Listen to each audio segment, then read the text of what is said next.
Hello ladies and gentlemen, today's video is going to be a little bit different. Rather than make a silly little gaming compilation with memes and sound effects and all that good stuff, or talking about a current event that makes you wish Thanos was real and would snap half of humanity out of existence, we're going to be talking about Infinity Ward's upcoming Call of Duty Modern Warfare reboot. I'll be honest, I'm pretty excited about the game. It's said to support cross-platform, have a brand new engine that has much better graphics than any other Call of Duty game, and well, this is kind of sad, but zombies won't be in the game. Although, to be fair, zombies have been absent from every Modern Warfare installment. But that's not what we're here for. You read the title, you saw the thumbnails, you know what this is going to be about. We're going to take a look at some of the speculation around the new game and how it's supposedly going to be edgier and darker than Modern Warfare 2, specifically the No Russian mission. Now, if you're unfamiliar with Modern Warfare 2, or at least you haven't played it, I'd recommend getting a copy of it for yourself. You can get it for about $20 on Steam, which is where I play it, or you can get a used copy for a cheaper price somewhere like GameStop or a thrift store. Either way, it's a great game that I definitely enjoy, and if you enjoy military-based shooters, I think you'll like it too. We're going to head into spoiler territory, so, spoiler warning, I guess. In No Russian, you play as one of 4 Russian terrorists who are plotting an attack. When you arrive at the airport filled with civilians, you and your group, am I allowed to say that? No, I don't think I am.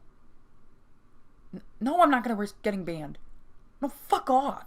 I honestly don't think it takes a rocket scientist to figure out where this plot is headed, and if you really can't figure it out, God save you if you ever see a group of armed Russian men stepping off an elevator at your local airport. According to an article from Kotaku, Ars Technica reports that half of the campaign will unfold from the perspective of an Arab soldier, a female rebel fighter named Farah from an unnamed country that might be Afghanistan.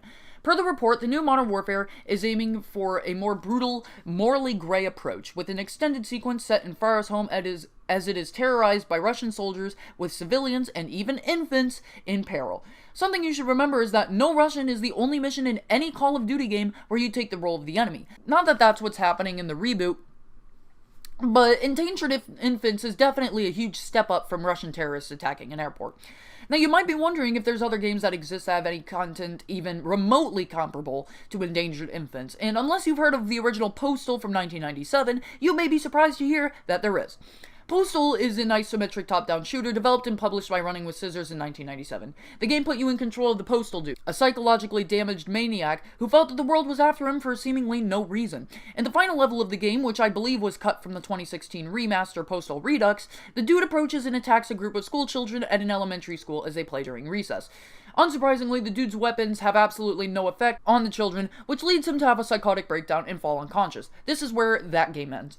This is the only scenario in gaming I could find that comes any close to infants being put in harm's way, although they weren't even infants. However, that doesn't mean there isn't a relevant comparison here. One other scenario I could see being similar to is Hatred. You know, that Polish Postal knockoff that had a bunch of people freaking out about the gore and the violence before the game released, only to be a huge disappointment at launch because it didn't live up to the hype it created. Yeah, that scenario seems unlikely, seeing that Call of Duty games have always lived up to their hype, at least in my opinion.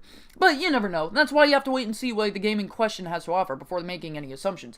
With that said, guys, I want you to take these claims with a grain of salt. I don't doubt that Infinity Ward could be doing that with this reboot, because it's very possible. But then again, the only time I remember any children being harmed in a Call of Duty game was the truck explosion cutscene in Modern Warfare 3. But then again, that wasn't really a choice for the player to make.